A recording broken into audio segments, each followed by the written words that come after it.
இயேசு இந்த பூமியில் மனிதனாக பிறந்து வளர்ந்தபோது தேவனுடைய பிரியமும் கிருபையும் அவர் மீது இருந்தது என்று லூக்கா 2:40 சொல்லுகிறது.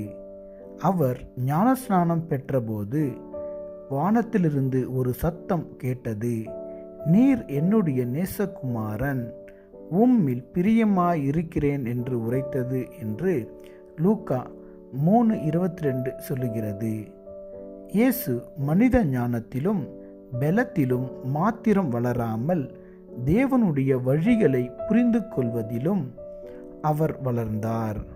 அவர் தேவகுமாரன் என்பதை அறிந்திருந்து அவர் என்ன செய்ய வேண்டும் என்று தேவன் விரும்பினதை அவர் செய்தார்.